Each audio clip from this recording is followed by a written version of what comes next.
નમસ્કાર વિદ્યાર્થી મિત્રો, છેલ્લે આપણે એમ્પિયરના સર્કિટલ નિયમનો ઉપયોગ કરી અનંત લંબાઈનો તાર એનો આર અંતરે ચુંબકીય ક્ષેત્ર છે જોયું હતું. ઓકે, તારની બહાર અને તારની અંદર. પછી સોલેનોઇડ માટે પણ આપણે ચુંબકીય ક્ષેત્રનું સૂત્ર બતાવ્યું હતું. સોલેનોઇડની અંદર ચુંબકીય ક્ષેત્ર છે કઈ રીતે હશે, કેટલું એનું મૂલ્ય હશે, B = μ0 Ni. ઓકે, અને એની દિશા જે છે એ સોલેનોઇડની અક્ષને સમાંતર. ચલો એની પછી છેલ્લો જે છે ટોપિક આપણો, ઓકે, એમ્પિયરના સર્કિટલ નિયમનો ઉપયોગનો. એટલે કે સર્કિટલ નિયમનો ઉપયોગ કરી એક બીજી એક રચના ટોરોઇડ. ટોરોઇડમાં ચુંબકીય ક્ષેત્રનું સૂત્ર આપણે તારવવાનું છે ટોરોઇડની અંદર. ઓકે, હવે ટોરોઇડ એટલે શું પહેલાથી વ્યાખ્યા કરી લેવી. તો ટોરોઇડ એટલે એને બે રીતે તમે વ્યાખ્યા કરી શકો. એક શું કરો, એક પોલી રિંગ લો. ઓકે, પોલી રિંગ લો અને એના ઉપર વાહક તારનું n આટાવાળું, ઓકે, અલગ કરેલા વાહક તારનું n આટાવાળું ગૂંચળું વીંટવી દો તો એ જે રચના તૈયાર થાય પોલી રિંગ ઉપર. ઓકે, આવા શેપની. તો આ જે આને ટોરોઇડ કહેવાય. ઓકે, અથવા બીજું આ રીતે પણ વિચારી શકો તમે, ધારો કે સોલેનોઇડ છે. ઓકે, સોલેનોઇડ એને શું કરે, બંને છેડા ભેગા કરી દો. ઓકે, બંને છેડા ભેગા કરશો તો પણ આ ટાઈપની રચના આપણને જેવા વર્તુળાકાર વાળી બંને છેડા ભેગા કરી દો તો એ પણ ટોરોઇડ કહેવાય. તો આ એની બે વ્યાખ્યા છે. તો પહેલા વ્યાખ્યા લખો, પોલી રિંગ પર અલગ કરેલા વાહક તારના n આટાવાળા ગૂંચળાને ટોરોઇડ કહે છે.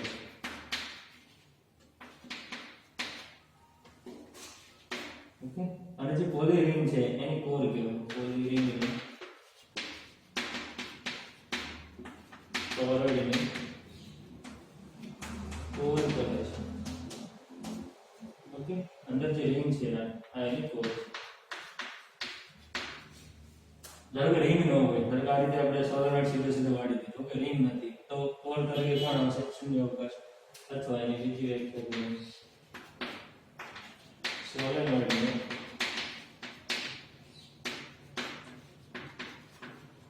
વર્તુળાકાર વાળી તેના બંને છેડા ભેગા કરતા બનતી રચનાને ટોરોઇડ કહે છે.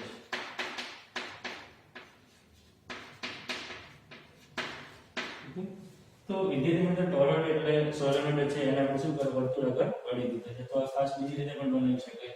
તો આપણે આ વિસ્તારમાં ધારો કે ચુંબકીય ક્ષેત્રની વાત કરીએ જ્યાં શૂન્ય અવકાશ છે, ખાલી જગ્યા છે. ઓકે, ટોરોઇડની એટલે કે આ વિસ્તાર અને આ વિસ્તાર જ્યાં સ્પેસ છે તો ત્યાં ચુંબકીય ક્ષેત્ર કેટલું હશે.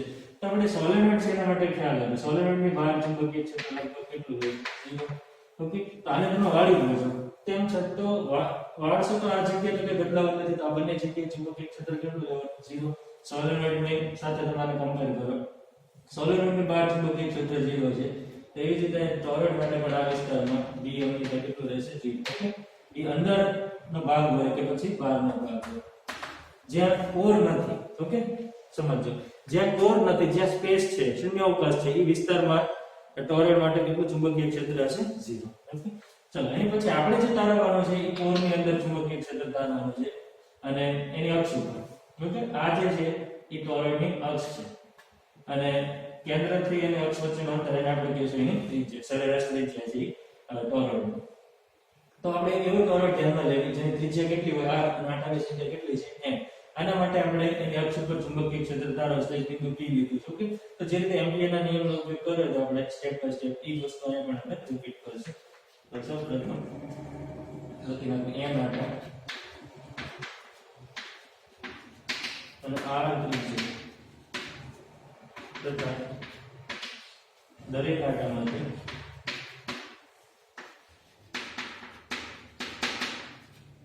કેપિટલ I જેટલો પ્રવાહ પસાર થતો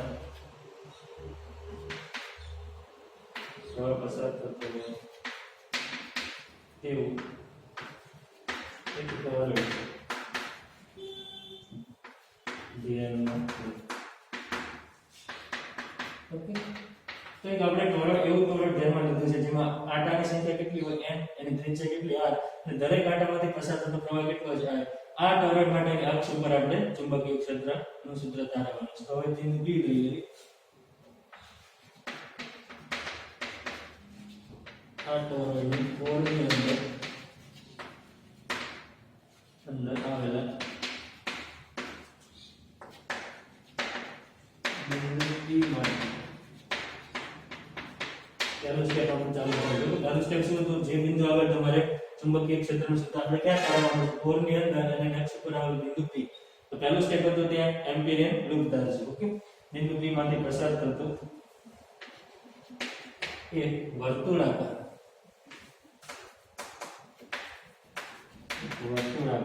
એમ્પિરિયન લૂપ દોરો. ઓકે, પહેલો સ્ટેપ આપણો પૂરો. આપણે 4 સ્ટેપમાં કામ કરવાનું છે. પહેલું સ્ટેપ પૂરું. ચલો બીજું સ્ટેપ શું હતું? એમ્પિરિયન લૂપ દ્વારા ઘેરાતો કુલ પ્રવાહ. તો અહીંયા જે આપણો એમ્પિરિયન લૂપ છે એ આખો ટોરોઇડ કવર કરે છે. ઓકે, એટલે ટોરોઇડના બધા આટામાંથી પાસ થાય છે. 1 2 3 4 બધા આટાને ક્રોસ કરે છે. તેનો મતલબ શું કે એમ્પિરિયન લૂપની અંદર n આટા જે કવર થાય છે. ઓકે, એક આટામાં કેટલો પ્રવાહ છે? I. n આટામાં કેટલો થશે? n * I જેટલો. એમ્પિરિયન લૂપ દ્વારા ઘેરાતો કુલ પ્રવાહ સિગ્મા I કેટલો થશે? n આટા છે. એક આટામાં પ્રવાહ કેટલો છે? I. એટલે n * I જેટલો. આ એમ્પિરિયન લૂપ છે આપણું અને એના n આટા બધા આટાને સ્પર્શ કરે છે. એટલા માટે n આટા જે કવર થાય છે. ચલો એની પછીનું સ્ટેપ શું હતું? એમ્પિરિયન લૂપ પર ચુંબકીય ક્ષેત્રનું રેખા સંકલન ગણવાનું. એમ્પિરિયન લૂપ પર ચુંબકીય ક્ષેત્રનું રેખા સંકલન બંધ સંકલન v ડોટ d. ઓકે, આ ચુંબકીય ક્ષેત્રનું રેખા સંકલન થઈ ગયું. તો આપણે ગણવાનું છે અને કિંમત મૂકી d dl cos. ઓકે, તો અહીંયા વિદ્યાર્થી મિત્રો જોશો તો બિંદુ P જે છે ત્યાં ચુંબકીય ક્ષેત્ર કઈ રીતે હશે? તો અહીંયા જે છે સોલેનોઇડની અંદર ચુંબકીય ક્ષેત્ર કેવું હતું? સમાંતર અને અક્ષને સમાંતર. તો આને તમે શું કરો છો? વાળો. ઓકે, વર્તુળાકાર. તો એની ચુંબકીય ક્ષેત્ર રેખા પણ કેવી બની જશે? વર્તુળાકાર છે. આ રીતે ગોળ ફરશે. કલાકમાં સમજાવું તો સોલેનોઇડની અંદર ચુંબકીય ક્ષેત્ર રેખાઓ જે કેવી હશે? વર્તુળાકાર શેપમાં હશે.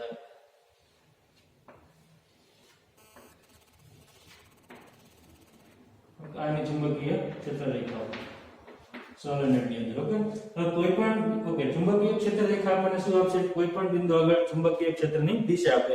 તો એની વ્યાખ્યા હતી ચુંબકીય ક્ષેત્ર રેખા ઉપર દોરેલો કોઈ પણ બિંદુ આગળ દોરેલો સ્પર્શક શું આપણને આપે? ચુંબકીય ક્ષેત્રની દિશા. બરાબર, P આગળ મારે ચુંબકીય ક્ષેત્ર જાણવું છે તો P આગળ હું બોલીશ ચુંબકીય ક્ષેત્ર રેખાને સ્પર્શક દોરીશ. ઓકે, જે દિશામાં આ રીતે સમઘડી છે તો P આગળ સ્પર્શક દોરું તો આ બાજુ ચુંબકીય ક્ષેત્ર આવશે. ઓકે, તો આપણે દિશા પણ આ દિશામાં રાખશું. રેખા સંકલનની દિશા સમઘડીમાં. તો P આગળ મારું સ્થાનાંતર જે છે એ પણ કઈ બાજુ આવશે? ધનેશ દિશામાં. આ થઈ ગયું d. તો બંને કેવા થયા? એક જ દિશામાં. ઓકે, તો એટલા માટે થીટા છે કેટલો આવશે? આ થઈ ગયું બંધ સંકલન d dl b બહાર આવી જશે સંકલન dl. ઓકે, આ સૂત્ર છે વિદ્યાર્થી મિત્રો એમ્પિરિયન લૂપની લંબાઈ. તો અહીંયા જે છે એમ્પિરિયન લૂપ કેવી છે? વર્તુળાકાર છે. ઓકે, તો વર્તુળની લંબાઈ એટલે ઊંચી એનો પરિઘ. તો આ એમ્પિરિયન લૂપનો પરિઘ દર્શાવે છે. એટલે આ થઈ ગયું b * 2 pi. ઓકે, ચલો આપણું ત્રીજું સ્ટેપ કમ્પ્લીટ. એન્ડ પછી છેલ્લું સ્ટેપ એમ્પિયરનો સર્કિટલ નિયમ લખો. એના પરથી કોને કરતા બનાવો? b ને. તો એમ્પિયરનો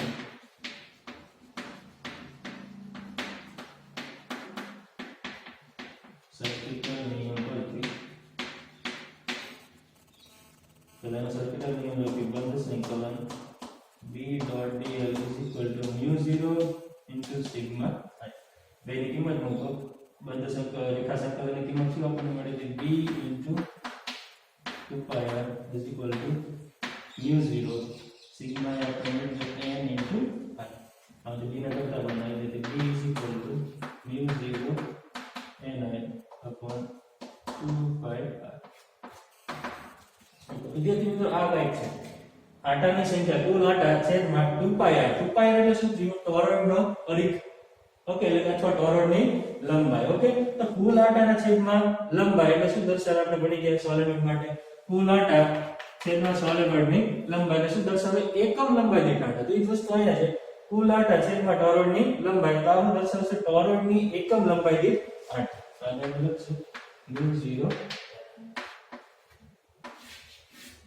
ખ્યાલ આવી ગયો મિત્રો જ્યાં n જે છે small n is equal to જે n upon 2π એને કહેવાય ટોરોઇડની એકમ લંબાઈ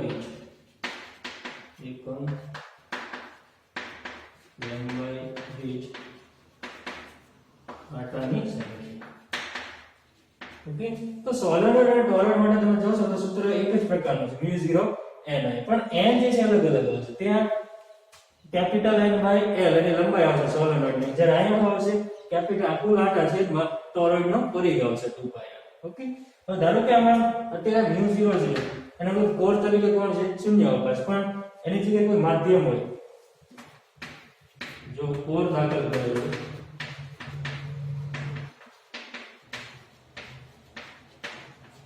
કોર દાખલ કરેલો હોય તો એનું ચુંબકીય ક્ષેત્રનું સૂત્ર શું બનશે B is equal to okay mu and I કોરની પરમિએબિલિટી આવશે ઓકે mu એટલે શું થશે કોરની પરમિએબિલિટી તો એને mu ના ઓકે mu બરાબર સાપેક્ષ પરમિએબિલિટી ના સ્વરૂપમાં લખી mu is equal to શું તો mu by mu0 આમાંથી mu ને કરતા બનાવો તો mu0 into mu r એટલે આ થશે mu r mu0 n okay core તરીકે શૂન્યાવકાશની જગ્યાએ જો કોઈ બીજું માધ્યમ હોય જેની સાપેક્ષ પરમિએબિલિટી કેટલી હોય mu r તો ચુંબકીય ક્ષેત્ર છે μr μ0 ni થઈ જાય ઓકે μr ગણું ચુંબકીય ક્ષેત્ર વધારે બનશે ચલો એની પછી વાત કરો આમાં દિશાની ખાસ વિદ્યાર્થી આપણે એક એમસીક્યુ છે ટોરોઇડની અંદર ચુંબકીય ક્ષેત્ર છે એ કઈ રીતે હોય છે તો કે સ્પર્શકની દિશામાં હોય એની જે અક્ષ છે ટોરોઇડની અક્ષને દોરેલા સ્પર્શકની દિશામાં હોય ઓકે એ ખ્યાલ છે લખી નાખું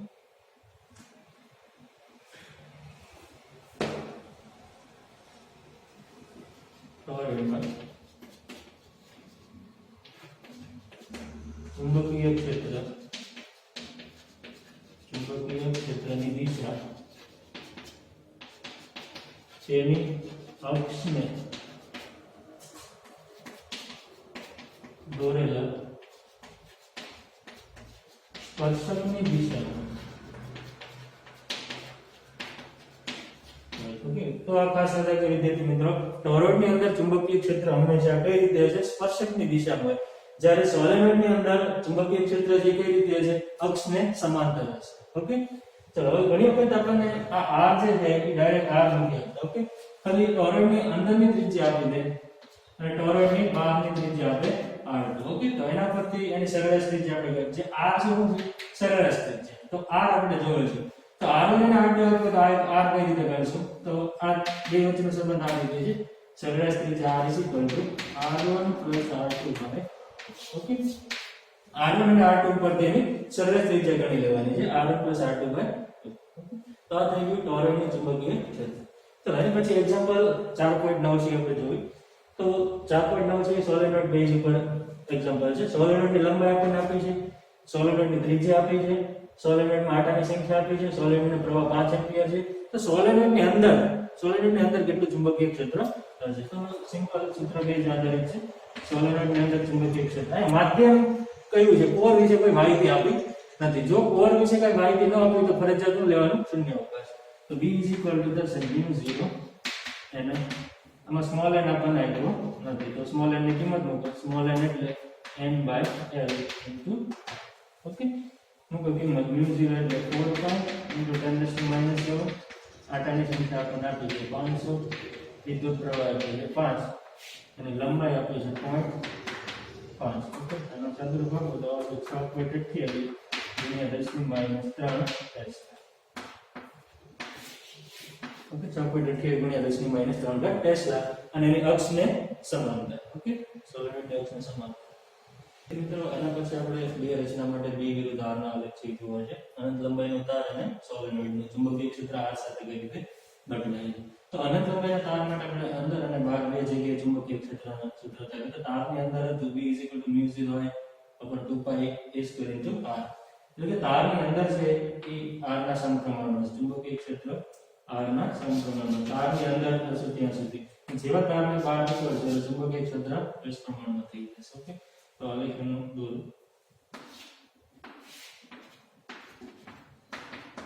b વિરુદ્ધ r. ઓકે, આ જે છે અહીંયા r ઇક્વલ ટુ શું હશે 0 એટલે આપણે તારની અક્ષ ઉપર થઈ ગઈ. ઓકે, અહીંયા જે છે એ r ની કિંમત થશે a જેટલી. a એટલે હું તારની અક્ષ. ઓકે, તારની ત્રિજ્યા એટલે કે આપણે સપાટી ઉપર પહોંચી ગયો, તારની સપાટી. ઓકે, અને આ જે છે તારની બહાર અને અંદર. ઓકે, તારની અંદરનો વિસ્તાર છે. અહીંથી આ તારની અંદરનો વિસ્તાર અને આ તારની બહારનો વિસ્તાર છે અને આ તારની સપાટી. ઓકે, તો જ્યાં સુધી આપણે અંદર હતા ત્યાં સુધી તમે જોઈ શકો છો b અને r સમપ્રમાણ એટલે r = 0 ત્યારે b શું થશે 0. ઓકે, લાઈનથી આલેખની શરૂઆત. જેમ જેમ r વધારશે ઓકે r વધશે એમ b પણ વધશે. ક્યાં સુધી? તારની સપાટી સુધી. તો સમપ્રમાણતાનો આલેખ છે આ રીતે આલેખ આપણને મળશે. b ચલે છે r. ઓકે, આપણે ક્યાં પહોંચી ગયા? તારની સપાટી ઉપર. ત્યાં ચુંબકીય ક્ષેત્ર મેક્સિમમ થઈ ગયું છે. હવે જો આપણે r વધારીએ તો r એટલે આવું થાય કે બહાર વહી ગયા, તો બહાર માટે આ સંબંધ ભૂલી જવાનું. બહાર માટે આ સંબંધ સાચો. b ચલે છે 1/r એટલે કે r વધારતા ચુંબકીય ક્ષેત્ર વધશે. ઓકે, એટલે આપણે આલેખ છે નીચે જશે. તો b ચલે છે 1/r. આ તારની સપાટી ત્યાં ચુંબકીય ક્ષેત્ર મેક્સિમમ હશે. કેટલું મેક્સિમમ હશે? અહીંયા તમે કિંમત મૂકી શકો છો. r ની જગ્યાએ કેટલા મૂકી દો? a. ઓકે, 1 એ ઉડી જશે એટલે આ ચુંબકીય ક્ષેત્ર થશે μ0I upon 2 pi a જેટલું તારની સપાટી. આ થઈ ગયો b વિરુદ્ધ r નો આલેખ. ચલો સોલિનોઇડ માટે જો આપણા સિલેબસમાં અનંત લંબાઈ છે એનું સૂત્ર છે, પણ પરિમિત લંબાઈનો સોલિનોઇડ પણ હોય છે. એના માટેનું આ સૂત્ર છે μ0ni/2 cos θ 1 plus cos θ. તો પહેલા આપણે અનંત લંબાઈ છે એનો આલેખ જોઈએ. તો આ બાજુ પ્લસ ઇન્ફિનિટી અને આ બાજુ માઈનસ. તો અનંત લંબાઈનો એટલે શું? બંને છેડા છે એક પ્લસ ઇન્ફિનિટી સુધી ને માઈનસ ઇન્ફિનિટી. તો આમાં કે r છે દેખાતો નથી, r થી સ્વતંત્ર છે. એનું ચુંબકીય ક્ષેત્ર છે એ હંમેશા μ0 ni જેટલું જ રહેશે. μ0 ni. ઓકે, આ જે છેડો છે એ પ્લસ માઈનસ ઇન્ફિનિટી અને આ છેડો પ્લસ ઇન્ફિનિટી તરફ જશે. તો આ થઈ ગયું અનંત લંબાઈનો સ્વરૂપ. તો પરિમિત લંબાઈ છે એના માટે અલગ છે. ઓકે, કોઈ પણ વસ્તુ આ ઇન્ફિનિટી છે આદર્શ વસ્તુ છે. ઓકે, છેડા આગળ આ સૂત્રનો ઉપયોગ કરી તમે એના છેડા આગળ ગણી શકો છો. સોલેનોઇડના છેડા ચુંબકીય ક્ષેત્ર ઘટીને થઈ જશે μ0 ni/2 અને જેવા સોલેનોઇડની બહાર તમે નીકળશો એટલે b કેટલું થઈ જશે 0. ઓકે, લગભગ. એટલે છેડા આગળ યાદ રાખજો μ0 ni/2 થશે. તો આના પરથી એનો આલેખ આપણે દોરીએ પરિમિત માટે. ઓકે, આ લંબાઈ l/2 માઈનસ l/2.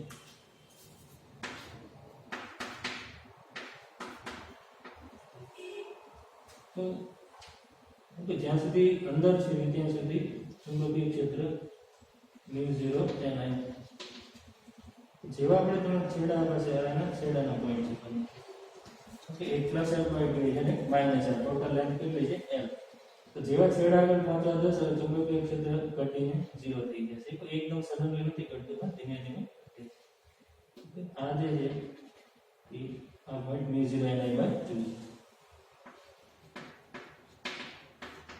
ઓકે, તો છેડા આગળ ચુંબકીય ક્ષેત્ર અંદર કરતા ઓછું હોય છે. કેટલું ઓછું? અડધું થઈ જાય છે. ચલો, એની પછીનો ટોપિક આપણો છે પ્રવાહધારિત સમાંતર તાર વચ્ચે લાગતું બળ. બે પ્રવાહધારિત તારને જો આ રીતે સમાંતર તમે રાખશો તો બે વચ્ચે કેટલું બળ લાગશે એને ઓપરેટિંગ થિયરી છે. આપણે શું કરીએ, 1 અને 2 પેલા એક તાર છે લઈએ. પ્રવાહધારિત તાર એક અત્યારે મૂકેલો છે, એમાંથી આયન જેટલો પ્રવાહ પાસ થાય તો શું કરશે ને આજુબાજુ ચુંબકીય ક્ષેત્ર બનાવશે. ઓકે, અને હું તેને નીચે મારે કરી દઉં. ઓકે, અને દિશા ગોતવા માટે જમણા હાથના અંગૂઠાનો નિયમ છે, આપણે ખ્યાલ છે. પ્રવાહની દિશામાં અંગૂઠો ગોઠવો અને આંગળીઓને વીંટવો. ઓકે, તો નીચેનો જે ભાગ છે તે આંગળીઓ શું જાય છે? અંદર જાય છે. ઉપર જે છે તે આંગળીઓ બહાર આવે છે. અહીંયા જે ચુંબકીય ક્ષેત્ર હશે બહાર નીકળે છે, પણ આપણે નીચેનો ભાગ જ જોવો છે. ઓકે, એટલા માટે નીચે. હવે શું કરશું? આ ચુંબકીય ક્ષેત્ર આ I1 ના કારણે બનેલું છે. Okay, B1. આ ચુંબકીય ક્ષેત્રમાં એક બીજો તાર આપણે મૂકશું I2. ઓકે, 2 નંબરનો આ તાર છે અને બે વચ્ચેનું અંતર આપણે y જેટલું ચલી દેવી. ઓકે, y અંતર અને કઈ રીતે મૂકવાનું છે? સમાંતર મૂકવાનું છે. ઓકે, થિયરીમાં કીધું છે બે તાર સમાંતર રાખવાના. તો b1 જેટલા ચુંબકીય ક્ષેત્રમાં આપણે બીજો 2 નંબરનો તાર મૂક્યો y અંતરે અને એમાંથી જો પ્રવાહ પાસ કરશું આપણે, એમાંથી પ્રવાહ પાસ કર્યો કેટલો I2 જેટલો. તો આપણે ભણી ગયા કે ચુંબકીય ક્ષેત્રમાં જો પ્રવાહધારી તાર મૂકશું તો એના પર શું લાગે? બળ લાગે. ઓકે, તો I1 ને કારણે ઓકે એટલે કે 1 નંબરનો તાર છે 2 નંબરના તાર પર બળ લગાવશે. પહેલા તો શું બનાવશે? ચુંબકીય ક્ષેત્ર બનાવશે, એ ચુંબકીય ક્ષેત્રને કારણે બળ લાગશે. ઓકે, તો એના કેવડા આપીશું આકૃતિમાં દર્શાવ્યા મુજબ. એકચ્યુઅલી આખી પ્રોસીજર આ રીતે છે. પહેલા એક તાર હશે, એક તારનું ચુંબકીય ક્ષેત્ર તમે ધ્યાનમાં લેવાનું, એમાં બીજો તાર છે એ પ્રવાહધારી તાર તરીકે લેવાનો. દર્શાવ્યા મુજબ તાર એકને લીધે y અંતરે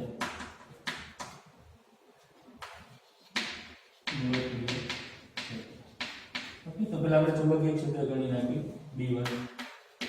પછી પહેલા એનું મૂલ્ય કરી લખી નાખ્યું μ0 કે તારના કારણે μ0 I1 2πy પ્રવાહ છે I1 μ0 I1 2πy. ઓકે, આટલું ચુંબકીય ક્ષેત્ર બનાવજો. હવે એની દિશા બદલી ક્યાં જાય છે? બોર્ડની અંદર. તો અહીંયા સદિશ લખું તો થશે અંદર એટલે શું થશે? -k ઓકે, તો -k દિશામાં લાગશે. હવે શું કર્યું? આ b1 ચુંબકીય ક્ષેત્રમાં આપણે 2 નંબરનો તાર મૂકવાનો છે. એના પર કેટલું બળ લાગશે ગણવાનું. b1 ચુંબકીય ક્ષેત્રમાં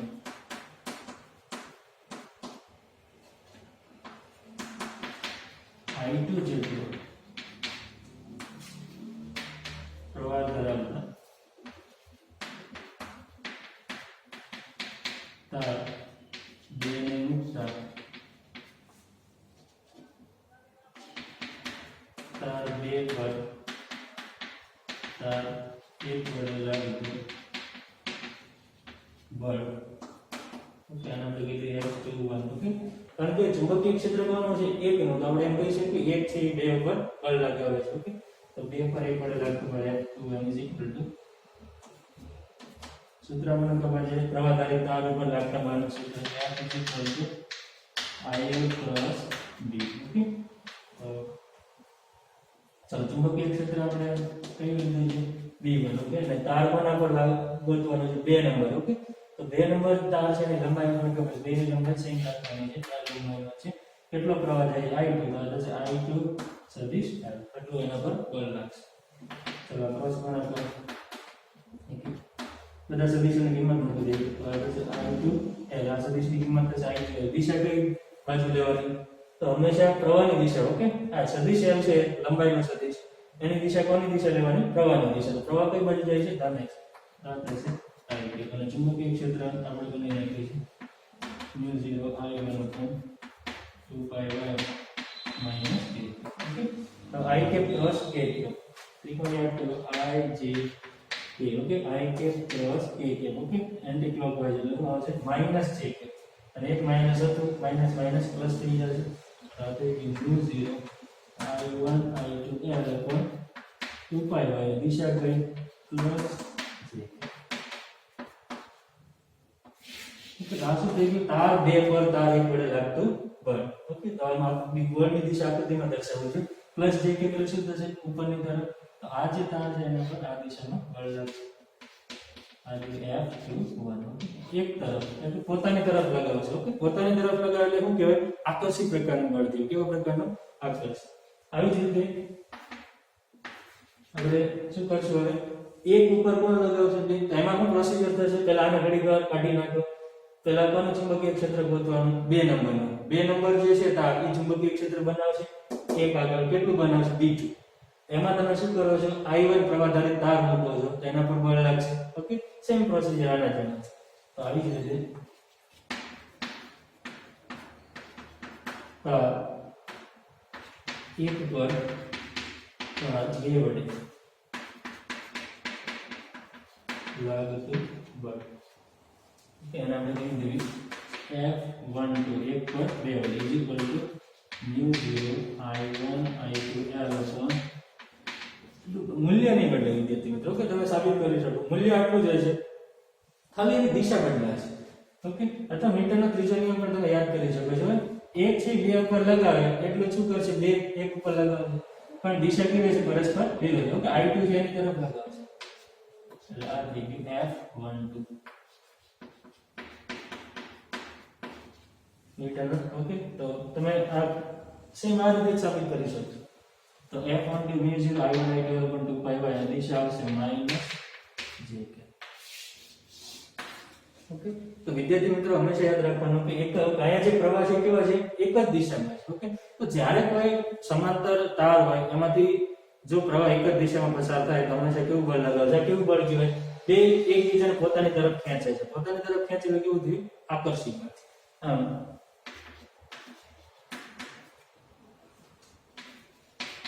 બે સમાંતર તારમાં પસાર થતો પ્રવાહ એક જ દિશામાં હોય ઓકે ખાસ અહીંયા ધ્યાન આપવાનું એક જ દિશા ઓકે એટલે કે સમાંતર હોય એક જ દિશામાં હોય ત્યારે તેમની વચ્ચે લાગતું બળ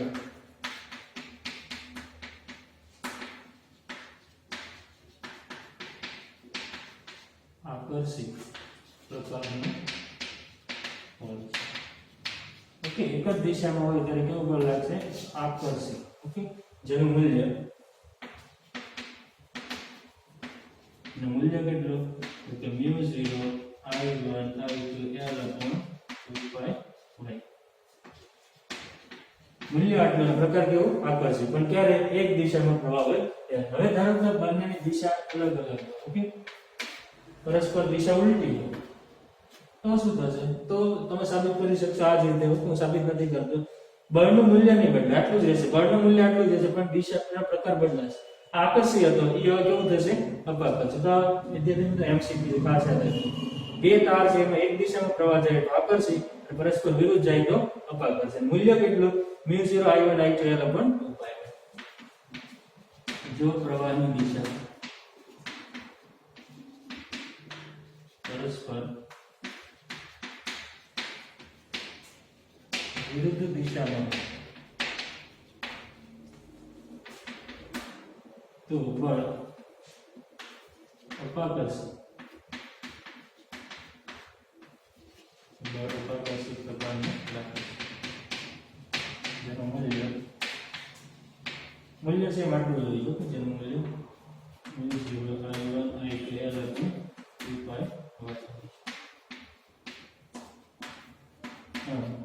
ઓકે એક પર બે વડે લાગતું બળ અને બે પર એક વડે લાગતું બળ બંને બળના મૂલ્ય કેવા હોય સમાન દિશા કેવી હશે પરસ્પર વિરુદ્ધ ઓકે એટલે કે ન્યૂટનના ગતિના ત્રીજા નિયમનું પાલન થાય છે ઓકે બંને તાર વચ્ચે લાગતું બળ ન્યૂટનના ગતિના ત્રીજા નિયમનું પાલન કરે છે એક ઉપર જેટલું બે લગાવે છે એટલું બે ઉપર એક લગાવે છે ચાલો એની પછી આ જે બળ છે કેટલી L લંબાઈ ઉપર છે ઘણી વખત આપણે એકમ લંબાઈથી પણ પૂછી શકે એકમ લંબાઈથી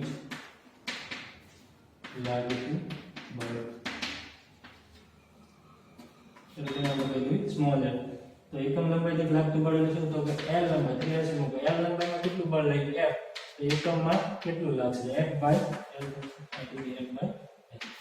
ઓકે L વડે ભાગી નાખવાનું તો L વડે L કેન્સલ થઈ જશે તો આપણે છે μ0 I1 I2 દાખલા માટે અને MCQ માટે ખાસ યાદ રાખજો સૂત્ર સમાંતર તાર વચ્ચે લાગતા બળનું સૂત્ર μ0 I1 I2 L/2π મૂલ્ય દિશા તો કે બેને જોવાની એક જ દિશામાં પ્રવાહ જાય તો આકર્ષી પરસ્પર વિરુદ્ધ જાય તો અપાકર્ષી ઓકે મિત્રો અને પછી આગળ આપણે એક્ઝામ્પલ નંબર 4.10 થી જોઈએ તો 4.10 માં આપણને પૃથ્વીનું ચુંબકીય ક્ષેત્ર જે આપેલું છે એનો સંક્ષિપ્ત ઘટક આપ્યો છે પૃથ્વીના ચુંબકીય ક્ષેત્રનો સંક્ષિપ્ત ઘટક 3 × 10⁵ ટેસ્લા અને આની દિશા હોય છે સાઉથ ઓકે દક્ષિણથી ઉત્તર તરફ ઓકે દક્ષિણ ધ્રુવથી ઉત્તર ધ્રુવ તરફ નીચેથી નીકળીને ઉપર તરફ જતું હોય છે ચુંબકીય ક્ષેત્ર ચલો આ ચુંબકીય ક્ષેત્રની અંદર આપણે શું કર્યો છે એક તાર છે મૂકવાનો છે ઓકે આ BH ની અંદર એક તાર મૂકવાનો છે અને એમાંથી કેટલો પ્રવાહ પાસ કરવાનો છે 1 એમ્પિયરનો પ્રવાહ પાસ કરવાનો છે તો આ તાર ઉપર કેટલું બળ લાગશે કેટલી લંબાઈ દીઠ 1 મીટર લંબાઈ એકમ લંબાઈ દીઠ ઓકે એટલે 1 મીટર લંબાઈ દીઠ કેટલું બળ લાગશે કોણ લગાવશે કોના કારણે BH ના કારણે ઓકે તો બે પરિસ્થિતિમાં આપણે તારને મૂકવાનો છે. એકવાર કઈ રીતે એમાં પ્રવાહ ક્યાંથી ક્યાં પસાર થતો હોય, ઈસ્ટ થી વેસ્ટ એટલે કે પૂર્વથી પશ્ચિમ જતો હોય, ઈસ્ટ ટુ વેસ્ટ જતો હોય, અને પછી સાઉથ થી નોર્થ. ઓકે, પૂર્વથી પશ્ચિમ, પૂર્વથી પશ્ચિમ દિશામાં પ્રવાહ પાસ કરવાનો છે. પછી બીજી વખત દક્ષિણથી ઉત્તર તરફ. એટલે બે રીતે આને આપણે મૂકવાનો છે તારને. ઓકે, તો પહેલા આપણે કઈ રીતે મૂકવું એને પૂર્વથી પશ્ચિમ. પૃથ્વીનું ચુંબકીય ક્ષેત્ર તો ફિક્સ છે. ઓકે, આ BH ફિક્સ થઈ ગયો. આ BH. આની અંદર આપણે તાર મૂકવાનો છે. ઓકે, ક્યાંથી કે પૂર્વથી પશ્ચિમ એક વખત.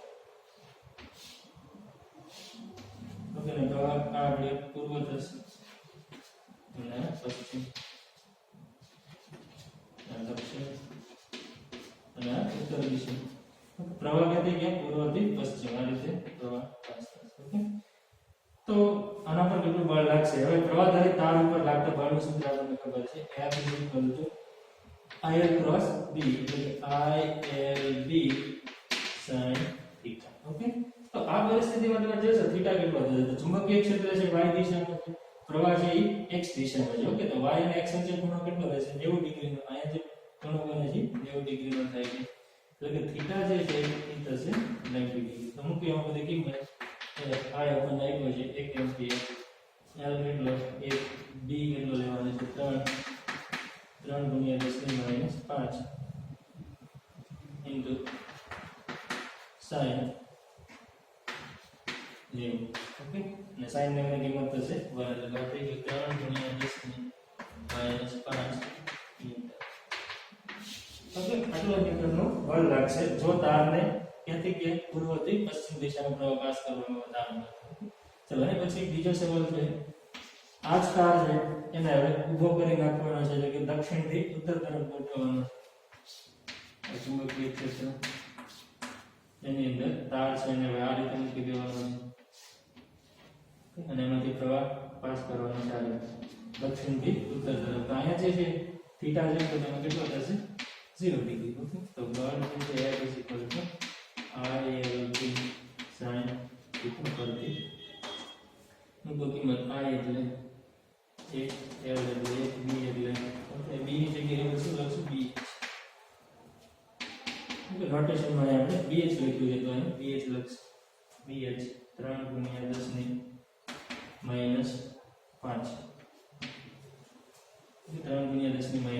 into sin 0 sin 0 0. તો 0 ન્યૂટનનું બળ લાગશે તાર પર. ચલો, એની પછીનો ટોપિક છે પ્રવાહ ધારિત ગૂંચળું જે છે. ઓકે, અથવા તો લૂપ કરંટ. ઓકે, લૂપ પ્રવાહ છે એની ડાયપોલ મોમેન્ટનું સૂત્ર ધારવાનું છે. પ્રવાહ ધારિત લૂપ હોય અથવા કોઈ ગૂંચળું હોય, પ્રવાહ ધારિત ગૂંચળું હોય તેની ચુંબકીય ડાયપોલ મોમેન્ટ કેટલી હશે? ચુંબકીય ડાયપોલ મોમેન્ટ અથવા ચુંબકીય ચાકમાત્રા. ઓકે, જે રીતે આપણે વિદ્યુત ડાયપોલમાં ભણ્યા હતા કે વિદ્યુત ડાયપોલ આગળ શું હોય? આ +q - q બે વચ્ચેનું અંતર 2a. આ વિદ્યુત ડાયપોલ છે. ઓકે, એની આગળ શું હોય? વિદ્યુત ડાયપોલ મોમેન્ટ હોય p. ઓકે, અને એનું સૂત્ર શું હતું? q * 3. ઓકે, એ જ વસ્તુ અહીં પણ આપણે કરવાનું છે. ગૂંચળું છે એની ચુંબકીય ડાયપોલ મોમેન્ટ ધારાવશું અને એના પર જો એની અંદર ચુંબકીય ડાયપોલ મોમેન્ટ હશે તો આપણે કહી શકીશું ગૂંચળું એક ચુંબકીય ડાયપોલ તરીકે વર્તે છે. ગૂંચળું શું છે? ચુંબકીય ડાયપોલ. જેની પાસે વિદ્યુત ડાયપોલ મોમેન્ટ હોય એને આપણે વિદ્યુત ડાયપોલ કહેવી છે. જેની પાસે ચુંબકીય ડાયપોલ મોમેન્ટ હોય એને શું કહેવાય? ચુંબકીય ડાયપોલ કહેવાય. ઓકે, તો એના માટે આપણે આ સૂત્રનો ઉપયોગ કરી આપણે ગૂંચળા પ્રવાહ ધારિત ગૂંચળા માટે એની અક્ષ પર x અંતરે ચુંબકીય ક્ષેત્રનું સૂત્ર તારવી ગયા. કેટલું હતું? B = μ0 Ni r² 2x² + r² 3/2. Okay, જે r નું જે ગૂંચળાની ત્રિજ્યા છે, n આટાની સંખ્યા છે અને I નું જે ગૂંચળામાંથી પસાર થતો પ્રવાહ છે. આ સૂત્રનો આપણે ઉપયોગ કર્યો. ઓકે, તો આમાં જો ધારો કે x છે એ ખૂબ મોટો રાખીએ, જો x is much greater than r હોય તો આ સૂત્ર આપણે આ રીતે લખી શકીએ.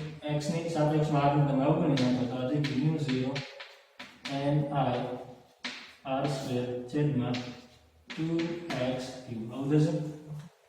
ગુડ. હવે આને આપણે શું કરવાનું છે? વિદ્યુત ડાયપોલ જે હતી એના અક્ષ ઉપર ચુંબકીય ક્ષેત્રનું વિદ્યુત ક્ષેત્રનું સૂત્ર થાય છે. આ વિદ્યુત ડાયપોલ -q + q. ઓકે, એની અક્ષ ઉપર આપણે સૂત્ર તારવેલું હતું કેન્દ્રથી r અંતરે અથવા x અંતરે. તો એ કેટલું થશે વિદ્યુત ક્ષેત્રનું સૂત્ર E =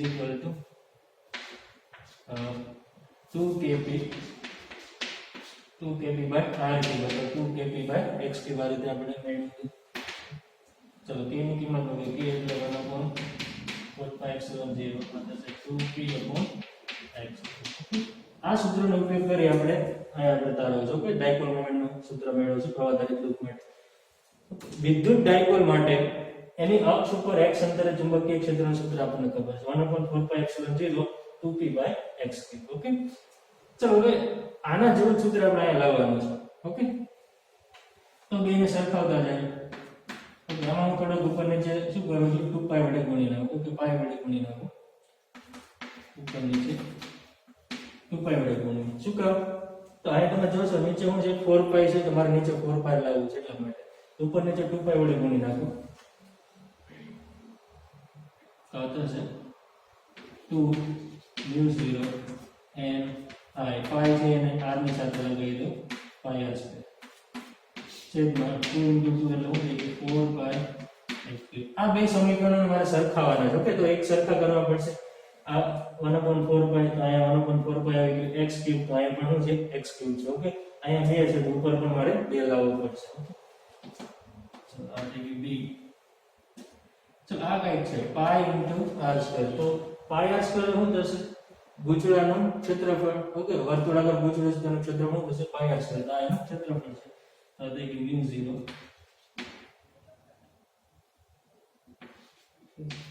2 n I a છેદમાં 4π × x ક્યુબ. ચાલો એટલું સમજાવું તો પાઈ r સ્ક્વેર છે એનું ક્ષેત્રફળ છે. કારણ લખવાનું પાઈ r સ્ક્વેર = a ગૂંચળાનું ક્ષેત્રફળ. ચલો હવે વિદ્યાર્થી મિત્રો ખાસ યાદ રાખજો કમ્પેરીઝન કરવાનું છે. અહીંયા 1/4π છે, અહીંયા 1/4π છે. અહીંયા તમે જોશો તો 1/4π ની સાથે શું ગુણેલું છે 1/ε0 છે જ્યારે અહીંયા શું છે μ0. તો આ બે આપણે સરખામણી કરતા જવાના છે એટલે કે ખૂબ જ અગત્યનું પરિણામ પ્રાપ્ત થશે. વિદ્યુત શાસ્ત્રના જે કઈ સૂત્રો છે તમે ચુંબકીય શાસ્ત્રમાં પણ વાપરી શકો કે ચુંબકીય ક્ષેત્ર માટે વાપરી શકશો અને ચુંબકીય ક્ષેત્રના સૂત્ર તમે વિદ્યુત ક્ષેત્ર માટે વાપરી શકો. તો આ આપણને ટર્મિનોલોજી મળશે બે કમ્પેરીઝન. એટલે કે અહીંયા 1/μ0 છે એને સંતુલિત અહીંયા કોણ થશે μ0. ઓકે, આ બે ઓકે બે તો અહીંયા છે આપણને મળી ગયા છે. તો આ બેને સરખાવતા E અને B ના સૂત્રને સરખાવતા એટલે કે μ0 જે છે એ કોને સંતુલિત થશે અથવા તો વિદ્યુત શાસ્ત્ર જે છે એનું સૂત્ર મારે ચુંબકીયમાં લખવું છે. ઓકે, વિદ્યુત ડાયપોલ માટે ચુંબકીય ડાયપોલ માટે તો 1/μ0 છે એની જગ્યાએ હું શું લખું μ0 1/ε0 છે એને સંતુલિત કોણ થશે એ μ0. 1/ε0 ની જગ્યાએ શું મૂકી દો μ0 મૂકી દો. ઓકે, આ 4π તો 4π છે તે x3 છે. ઓકે, આ 2 છે.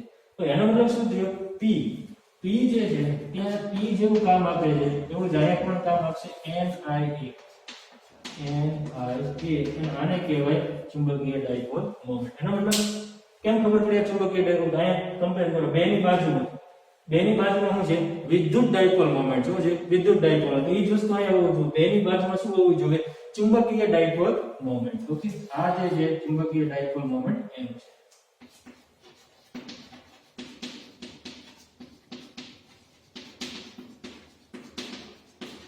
ઓકે, તો આ રીતે બંનેની કમ્પેરીઝન કરી આપણને ચુંબકીય ડાયપોલ મોમેન્ટનો કન્સેપ્ટ છે પ્રાપ્ત થાય છે. ગૂંચળાનું ચુંબકીય ડાયપોલ મોમેન્ટનું સૂત્ર મળે છે. બેની બાજુમાં અહીંયા વિદ્યુત ડાયપોલ મોમેન્ટ છે તો એ જ વસ્તુ અહીંયા હોવી જોઈએ કારણ કે બંને સૂત્ર છે એક સરખા જેવા લાગે છે. ઓકે, તો અહીંયા ત્યાં વિદ્યુત ડાયપોલ મોમેન્ટ હતી તો અહીંયા શું હોવી જોઈએ ચુંબકીય ડાયપોલ મોમેન્ટ હોવી જોઈએ. ઓકે, એટલે કે p ની જગ્યાએ આપણે શું મૂકી શકીએ m વિદ્યુત ડાયપોલ મોમેન્ટની જગ્યાએ ચુંબકીય ડાયપોલ મોમેન્ટ મૂકવાની અને એનું સૂત્ર થશે NIA. ગૂંચળાની ચુંબકીય dipole moment m = NIA. Okay, આ ખાસ યાદ રાખજો.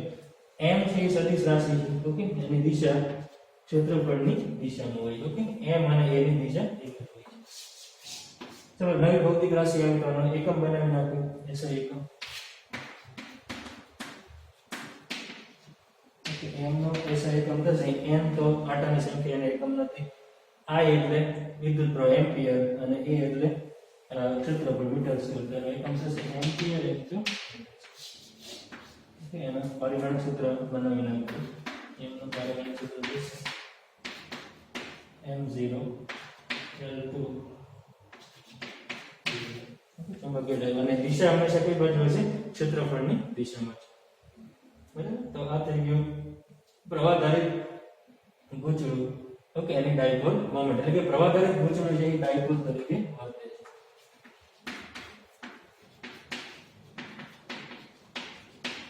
ગૂંચળું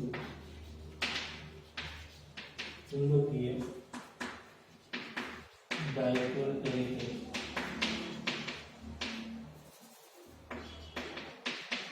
વર્તે છે. તો એની અક્ષ ઉપર, ઓકે, આ એની અક્ષ ઉપરનું થયું તો વિષુવવૃત્ત. ઓકે, આ એની અક્ષ ઉપરનું સૂત્ર છે. તો હવે શું કરવું? આને નાના બેને આપણે સરખામણી ખબર પડી ગઈ છે. તો વિષુવવૃત્ત ઉપર સૂત્ર ખ્યાલ છે. વિદ્યુત ડાયપોલ છે એના વિષુવવૃત્ત ઉપર વિદ્યુત ક્ષેત્રનું સૂત્ર આપણને ખ્યાલ છે. કેટલું છે? તો કે kp, તો 1/4πε0. ઓકે, તો નીકળી જશે p/x3. Okay, kp/x3. તો હવે આને શું કરવી? કન્વર્ટ કરી ચુંબકીય ક્ષેત્ર માટે. તો ચુંબકીય ક્ષેત્રમાં કયો વિસ્તાર લેવાનો? એનો વિષુવવૃત્ત એટલે શું થશે? આ વિસ્તાર. ઓકે, એની અક્ષને લંબ. તો એ અહીંયા તો ખાલી 2 ડાયમેન્શન છે, તો એક જ નહીં મળે. ઓકે, ઘણા બધા પોઈન્ટ મળશે એટલે આપણને સમતલ પ્રાપ્ત થશે. શું થશે? સમતલ, જેને કહેવાય ગૂંચળાનું વિષુવવૃત્તીય સમતલ. ઓકે, તો એના માટે લખી નાખો સૂત્ર.